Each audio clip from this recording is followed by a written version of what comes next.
Well, we're back. We're not quite as late as last week, but we are here for the opening session of second round heat of the BoyleSports Irish Greyhound Derby. And I can promise you one thing, plenty to talk about tonight. One or two major shocks and some fine displays. Again, Kevin Hennessy joins me. Kevin, we had plenty tonight to talk about.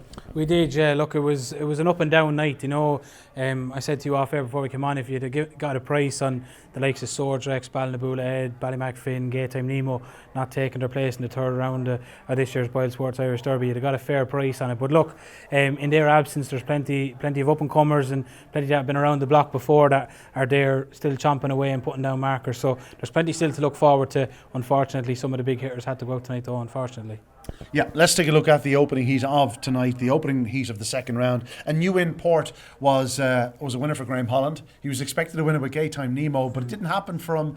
And I think last week played in his mind, sort of eased off a little bit into the opening corner, found further bother. He was out of the equation. And out front, Capitan Garfio led, but he was a sitting duck for New In Port. He was, yeah. And this New In Port, like, I didn't know a great deal about him. Yourself and Damien, big admirers of him coming up from Cork. He was highly talked about last week. Ran well last week without really running as well as... he didn't run as well as he did the previous week exactly. Here at Shelburne. Yeah, I think people expected him to do nearly an even bigger run last week than he did, but he produced tonight. Like you said, once in a relatively good position after the second, but I think he turned second. The writing was on the wall going down the back straight. He absolutely took off, picked up Captain Garfio and ran out a comfortable winner in 29.53, which was a good run, just hitting the front going into the third bend, a 17.22. By his standards, I'd say that's a pretty decent third bend section as well. Captain Garfio out and gone, made the most of a lovely draw, set the pace to the race, and then you have Millridge Levy who has been running really well in recent weeks. You know, not the most flashiest, but keeping his name in the hat for the third round. Yeah, indeed. Three that will need to improve, obviously, to go any further in the Derby. But, you know, New In Port is certainly going the right way. He's likely enough raced. On to the second heat, and one dog that we would expect to go a fair bit further in the Derby is Clona Duke. Tonight, Trap 1 was the making of him. It was the reason why I was concerned for him tonight was Trap 1. But in the end, he charged up the inside, got there on the bend and just barged his way forward. You know, this is a dog that's all about pace and power, but I've written in my report, he's not just about pace and power. He's obviously a very brave, determined greyhound and really showed that tonight. Obviously, Mr. Chelm showed unbelievable pace down the back straight for the second week running. He's going to need to find his trapping boots.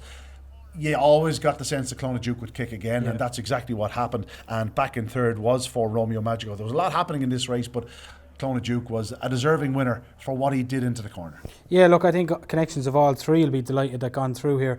Clona Duke, we'll talk about another one or two dogs later on where when things go wrong in the Derby, you just need to keep your name in the hat. And I think after the break he made in a race like that with the dogs that going out there, Deadly Showtime, Clonarocco, Anna Bailey, it wasn't a heat that you wanted to make mistakes in. Out of boxes, he left that length in the boxes, he flew to the corner. Being in Trap 1 was a major help, but he had to be brave. Like another dog could have easily eased off slightly, took a chance. He was taking the chance out of the equation. He just put his head down, drove through. It's what got him. It's what made the race. Mr. Chelm, aka Kildare, huge pace again. I think this dog is coming back to his best. I really do. I know even when we were pricing it up during the week, I was a lot shorter than him than Damien was, and I think he's really just about to peak. I think the trapping will come back. I'm really excited to see what he can do. I think Peter's getting a great tune out of him this quickly. And Romeo Magico, he had to come from behind Deadly Showtime. We're talking about last week, Deadly Showtime, how strong he was against Anna Bailey, and Magico had to come from behind him. Like, he's just a warrior, isn't he? He's just tough as old boots. You can never rule him out. Great run from all three. Deadly Showtime, you got a feel for him. You know, he was in a qualifying position for Carl all the way, just gets chinned on the line, but ran a great race. But again, Clona Duke, Mr. Chelm, Romeo Magico, you could easily see them going another couple of rounds. Like we're talking about the first heat, they might be under a bit of pressure. These three are fair hitters now to be still in it. Yeah, they're proven performers. I have to mention Clonarocco. I thought he was desperately lucky. He looked like he was going to go round in front and then bang, cleaned out of it. Forget about it. He wasn't qualifying thereafter. Moving on to Heat 3 here. Bobsleigh Dream did what Bobsleigh Dream does. She wasn't in a great position in the opening corner. She slipped onto the fence, rails like a cat, emerges in second spot behind Well Met, who took off to that third bend. Very highly thought of by his connections, no question. 17-12, Well Met to the third bend. The bitch was still 4 or 5 lengths off him off the second bend, but you just knew she was going to get there. She got there plenty in time. She went to the front. He rallied. she is Doing what enough, she is. yeah. She kept on going. She kept on going straight. She's just going to be very hard to keep out of the frame. Yes, like I said the same about Rahamofo. Like it's not that they're ungenuine or anything of the sort.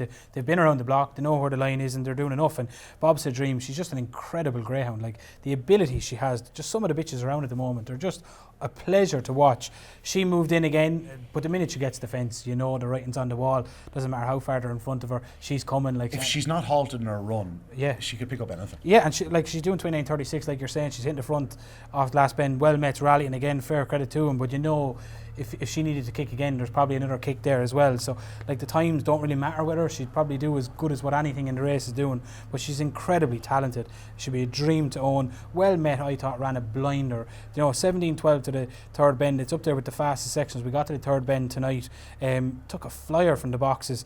And like you said, like whatever you say about Bob's a Dream, like he buckled down. Like he wasn't shying away from the fight. And when you're in against the likes of a Bob's a Dream who's so strong, 29.36, one of the fastest runs tonight. I was very impressed with Well Met, and like you said, Garfinney Blaze, a bit of trouble on the third bend. He shoots up the inside. Your fella just didn't run the corners. No. And sort of left that gap at the third bend, and all of a sudden Garfinney's through, and we know what he's capable over 750 yards, so there's no picking him up. He stayed on very strongly.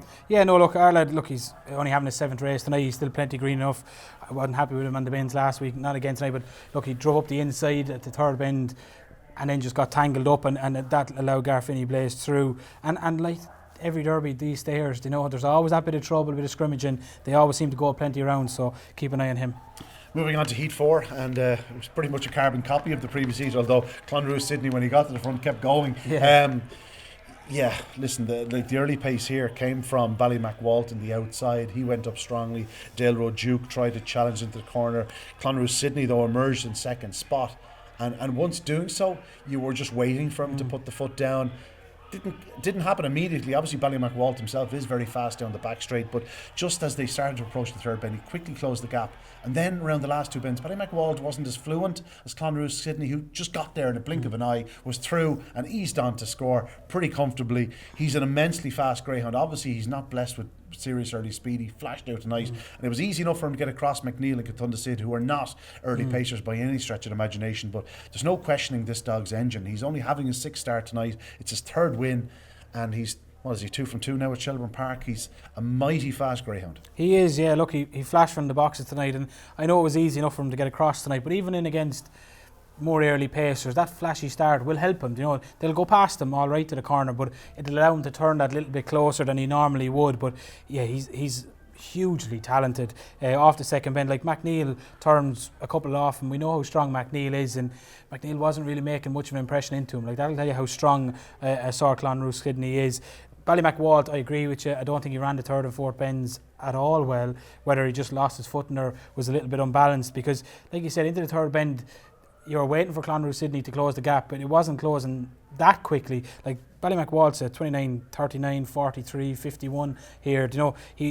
We know what he is to the third corner. We weren't expecting him to close the gap quickly, but how quickly it closed would suggest that Ballymacwalt just was a little bit unbalanced around the bottom two bends. I was delighted with McNeil. He stuck well to the fence, battled on gamely, kept into Clonruth Sydney and managed to pick up Walt there at the line for second. But a really, really nice prospect in Clonruth Sydney. I don't think we've seen the best of Ballymacwalt yet. I think there's better to come. Yeah, I agree. I think if they get him singing, like he could be one that goes off at a fancy price if you judge him on his last 2 runs instead of the champion plate form, which we know he's capable of much, much quicker. Yeah. On to Heat 5, and this was one of the statements, if not the statement performance of the evening. Scaglietti racing from trap 2, racing from trap 3, bingo, off in front.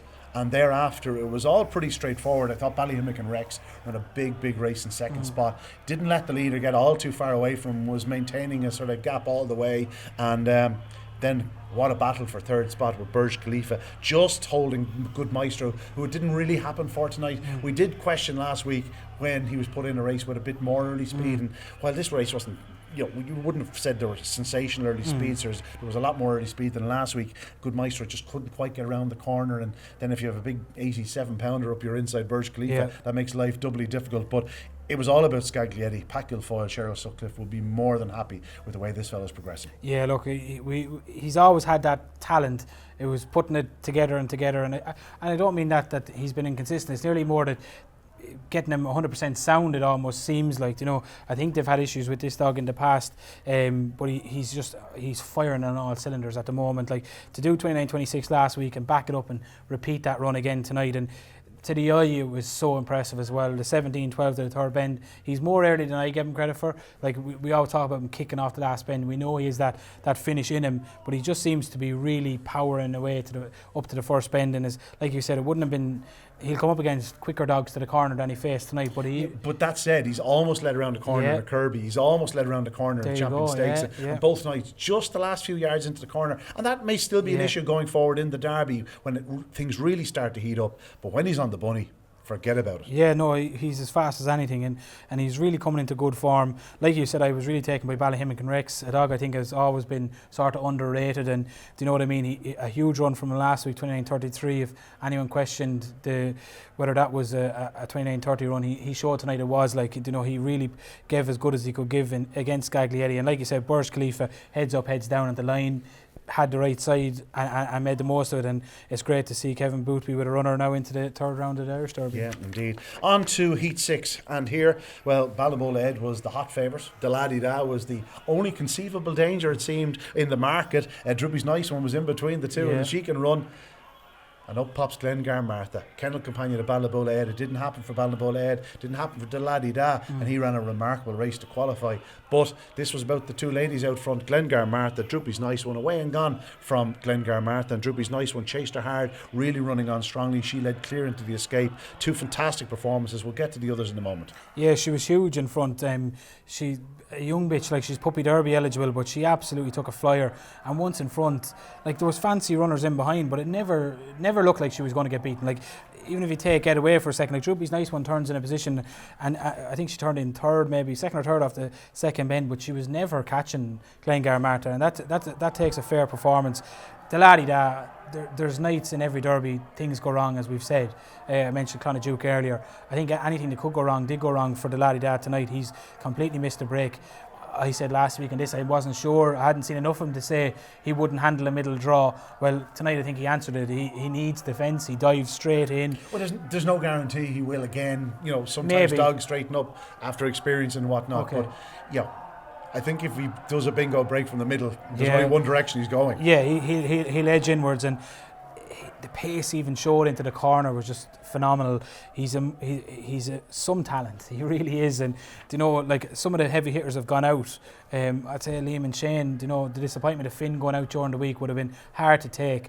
I'd say this lad, just every day they're seeing him on the track, I'd say they're just getting a bit more confident with him. I think there's no ceiling to what his ability could be, and with the more racing he gets and facing tricky draws like tonight, I think it's all well and good popping out one every night, but he'll learn an awful lot from tonight, and it could really make a man of him, and his talent knows no bounds at the moment. And Ballinbola Ed is no longer in the Derby. It's strange to say that at this early stage, but them's the breaks. He missed the kick, and he might have a big target in mind. We'll read about that in the morning. Potentially going across the UK for the Select Stakes. So we look forward to that if it happens. On to Heat 7, and here, well, this was a strange enough contest. It was hard fought, hard won, and in the end, Carrickmore Logan set the pace early, but Stories Cash Out, I suppose, looked after himself to a point where he slipped around the fence and down at the third bend where he could have found crowding. He just waited a moment, waited his turn, and then came storming through to land the spoils. Good winner, 365, running a big race in defeat in second, and Sporty Big Man. So three strong runners coming through for first, second, and third. That was happening a bit more tonight than last week, perhaps. Yeah, look, I think all the connections in this race could. I suppose it would have been an up and down emotions, like Hello Mom takes a flyer, Carrickmore Logan leads to the third bend. Both of them unfortunately go out. Like you said, the stairs coming through. Stories Cash Out, like, he was a dog I really thought an awful lot of in the Derby last year. He was a fierce young greyhound who looked like he was putting things together. It still, I wouldn't say has ever come together for him fully. He's much more stronger now than he was last year. Just lacks a bit of pace to the corner, but like if he gets a run most nights, like he's going to give you a 29.70, sub 29.70 run tonight, 29.68, like, and that'll be good enough to keep you qualifying most nights. If there's a bit of trouble in front, he'll be coming home very strong. Yeah, there are 3 runners that will need to step forward. You know, they'll need luck to keep going. But as you said, Stories Cashier has proven at the highest level. He ran well in 1 or 2 of the early season competitions. He's a fast greyhound. On to Heat 8, the last heat of the round, and here, well, we saw Jatara, living up to his name. After a stride or 2, you're waiting for something to get loose. Nothing seemed to be happening, and then bang, Jatara moves through the gears, shows tremendous early speed, quickens into a 4 or 5 length advantage. In behind, there was a little bit of scrimmaging. Droopy's Bro eventually came through for second, and 7 Beach for third, but Jatara showed the early speed tonight. He's definitely coming forward. He's still not quite the finished article. He's not quite the dog we saw in Cork, but he's getting there. He's getting used to Shelbourne Park, and he's one that it's just be no surprise next week if he went bingo to 29.30. Yeah, like he's improved 4 lengths on his clock from last week. He's done the exact same section. Like you said, me and you think an awful lot of him, and and I'm not being critical of him. Like, he's a young dog. I genuinely don't think we've seen 50% of what this dog's ability is in this Derby yet. I know that might sound silly, and maybe I'm being too harsh on him or putting too lofty expectations on him. I'm only doing it because of what I saw in Cork. He blew me away in Cork. I didn't think it suited him at all. I thought he'd be a much better dog in Shelbourne. I'm still waiting for that run to happen. Like you said, if he does 29.30 next week, I will not be one bit surprised. That's the running he was doing in Cork. Like that, you can't beat that early pace. And he's going to get 6 as well. He's going to get 6. He's going to pace up well. We've seen the likes of Bobsleigh Dream and some of them moving in, the laddie dad. Like he could very easily get make-ups where it's a plum draw most nights. And I don't know, with the exception of maybe Coulivanny Hoffa, I don't know many wide seeds that can go to the bend as quickly as he can. And the 17.20, it's 29.69. I'm ignoring them runs because I genuinely believe there's an awful lot more to come from. He's only had 7 races. He's Puppy Derby eligible. He's a real prospect going forward. Droopy's Bro ran a mighty race in defeat. Didn't get away as well as he did last week. Found a bit of traffic. I think the inside draw is going to be key for him. Key for him as well, yeah, exactly. Like the laddie dad, he winged it last week out 2, had the fence, and that made the race for him. He only really gets loose sort of into the back straight, and the ground he's making up. We know Jatara's not the stoutest of stayers at the moment, over 550, but that was still good running from Droopy's Bro. I think he could run very well for another couple of rounds. 7 Beach, we wondered how he'd handle trap 1. He's definitely moved off. Would be much better from a middle draw. I still think there's a massive run in this lad as well. I wouldn't discount him yet. There are 3 September 21s that have all got a combined of about 20 races between the 3 of them. There are 3 real good prospects for this year and for next year. Yeah, I tend to agree with you. Cracking night's racing, and more to come on Saturday night. We look forward to it. The Derby starting to heat up. We've lost a few big names, but it's still a tremendous Derby. It is, yeah. And look, we've got plenty of bitches in there. We just talked about that last heat with 3 September puppies. So you've got the young, and you've got the likes of Romeo Magico and the old, and Scaglietti is still. I'd agree with you. I think he was the most impressive runner here tonight. Yeah, and hopefully a few more like that tomorrow night. Well, that's it from us on this Friday evening. We still have 8 more heats of the second round of the BoyleSports Irish Greyhound Derby to look forward to. Not sure when you're actually watching this. May well have the second session ready and online, so click on the link and watch myself and Kevin talking a bit of rubbish once again. We'll be back for the 3rd round a week from now. Well worth tuning in on that occasion, I can promise you. Lots to happen still in the BoyleSports Irish Greyhound Derby, and I know I can't wait. Kevin is feeling very much the same way.